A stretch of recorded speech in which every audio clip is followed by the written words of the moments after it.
Hi all welcome back to Dhanya's vlogs in Kannada. ಎಲ್ಲರೂ ಹೇಗಿದ್ದೀರಾ? I hope ಎಲ್ಲರೂ ಚೆನ್ನಾಗಿದ್ದೀರಾ ಅಂದ್ಕೊಳ್ತೀನಿ. ಈ ವ್ಲಾಗ್ ಬಂದು ಸಾಟರ್ಡೆ ಮತ್ತು ಸಂಡೇ ಪೂರ್ತಿ ದಿನದ ವ್ಲಾಗ್ ಆಗಿರುತ್ತೆ. ನಾನು ಸ್ವಲ್ಪ ಎಡಿಟ್ ಮಾಡಿ ಅಪ್ಲೋಡ್ ಮಾಡೋದು ಸ್ವಲ್ಪ ಲೇಟ್ ಆಯಿತು, ಹಾಗಾಗಿ ನಿಮಗೆ ವಿಡಿಯೋ ಲೇಟಾಗಿ ತಲುಪ್ತಾ ಇರ್ಬೋದು. ಚಿನ್ನಿಮ್ಮನ ನಮ್ಮ ಅಮ್ಮನ ಮನೇಲಿ ಬಿಟ್ಟಿದ್ವಿ.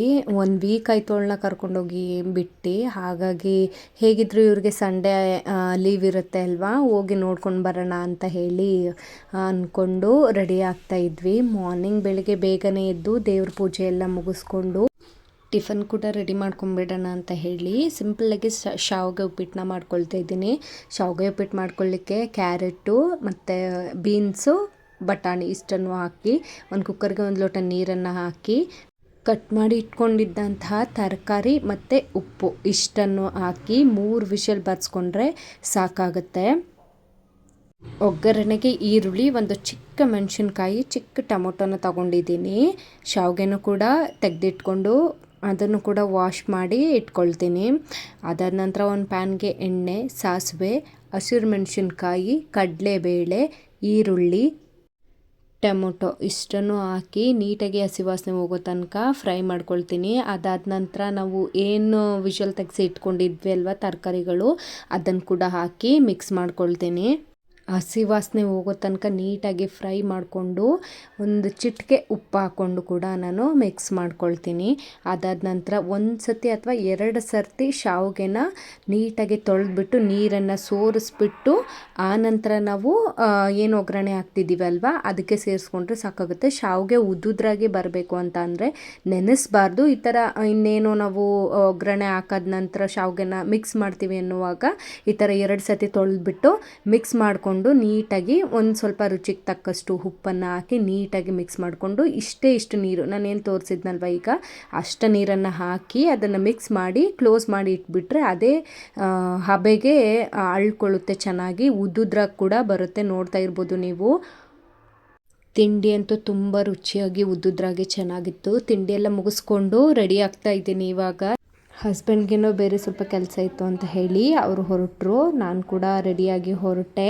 ನಾನು ಹೊರಡೋ ಅಷ್ಟೊತ್ತಿಗೆ ಸುಮಾರು 7-7:30 ಆಗಿತ್ತು ಅಂದ್ಕೊಳ್ತೀನಿ. ನಾನು ಹೋಗಿ ಸಬರ್ಗೆ ತಲುಪಿದಾಗ ಸುಮಾರು ನಾನು ಬಸ್ ಹತ್ತಿದಾಗ 7:45 ಅಂದ್ಕೊಳ್ತೀನಿ. 1-1.5 ಗಂಟೆ ಜರ್ನಿ ತಗೊಳ್ತು ಆಲ್ಮೋಸ್ಟ್ ಅಲ್ಲಿ ನಾನು ಹೋಗಿ ತಲುಪೋ ಅಷ್ಟೊತ್ತಿಗೆ. ಅಲ್ಲಿಂದ ಹಸ್ಬೆಂಡ್ಗೇನೋ ಚೂರು ಕೆಲಸ ಇತ್ತು ಅಂತ ಹೇಳಿದ್ನಲ್ವ, ಹಾಗಾಗಿ ಅಪ್ಪನೇ ಬರ್ತೀನಿ ನಿನ್ನ ಪಿಕ್ ಮಾಡೋಕ್ಕೆ ಅಂತ ಹೇಳಿದ್ರು. ಹಾಗಾಗಿ ನಾನು ಅಲ್ಲೇ ವೆಯ್ಟ್ ಮಾಡ್ತಾ ನಿಂತಿದ್ದೆ. ಸ್ವಲ್ಪ ಸುಸ್ತಾಗ್ತಿತ್ತು ಅಂತ ಹೇಳಿ ಚೂರು ಜ್ಯೂಸ್ ಆದರೂ ಕುಡಿಯೋಣ ಅಪ್ಪ ಬರೋವರೆಗೆ ಅಂತ ಹೇಳಿ ಜ್ಯೂಸ್ ಕುಡಿತಾ ನಿಂತಿದ್ದೆ.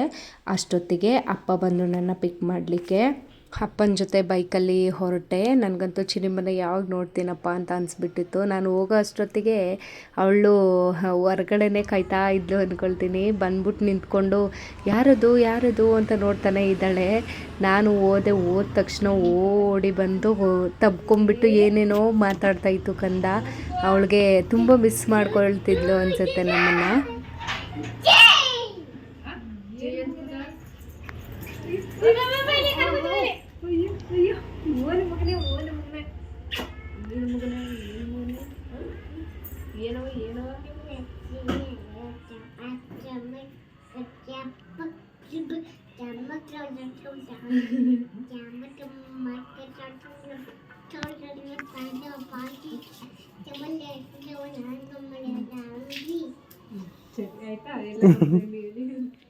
ಅದಾದ ನಂತರ ನಾನು ಕೂಡ ಫ್ರೆಶ್ ಅಪ್ ಆಗಿ ಕುಂತಿದ್ದೆ. ವ್ಯಾನಿಟಿ ಬ್ಯಾಗ್ ತೊಗೊಂಡೋಗಿ ಇಟ್ಟಿದ್ದೀನಿ ಅಷ್ಟೇ. ಅಷ್ಟರಲ್ಲಿ ನೋಡಿ ಇವಳು ಹೆಂಗೆಲ್ಲ ಮಾಡ್ತಾಯಿದ್ದಾಳೆ. ಅವಳದೇ ಏನೇನೋ ತುಂಟಾಟಗಳು.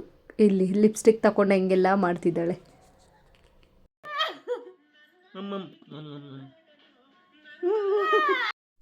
ಹಾಗೆಲ್ಲ ಹಚ್ಕೋಬಾರ್ದು ಕೊಡು ಅಂತ ಹೇಳಿ ಈಸ್ಕೊಂಡೆಲ್ಲ ಕ್ಲೀನ್ ಮಾಡಿದೆ. ಅವ್ರ ಅಪ್ಪನ ತೊಡೆ ಮೇಲೆ ಮಲಗಿಸ್ಕೊಂಡು ತಡ್ತಾ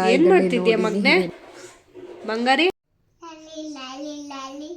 ಲಾಲಿ ಹಾಡ್ತಿದ್ದೀನಿ ಅಮ್ಮ ಅಂದ್ಲು. ಆಮೇಲೆ ಅವ್ಳ ಜೊತೆ ಹಂಗೆ ಸ್ವಲ್ಪ ಟೈಮ್ ಸ್ಪೆಂಡ್ ಮಾಡಿ ಅಮ್ಮ ಮಟನ್ ಸಾಂಬಾರು ಮಾಡಿ ಮುದ್ದೆ ಮಾಡಿದ್ರು. ಊಟ ಎಲ್ಲ ಮುಗಿಸ್ಕೊಂಡು ಮಲಗಿದ್ವಿ. ನಾವು ಕೂಡ ಅವಳ ಜೊತೆ ಟೈಮ್ ಸ್ಪೆಂಡ್ ಮಾಡೋದ್ರಂತೂ ಟೈಮ್ ಹೇಗೆ ಹೋಗುತ್ತೆ ಅಂತಲೇ ಗೊತ್ತಾಗೋದಿಲ್ಲ.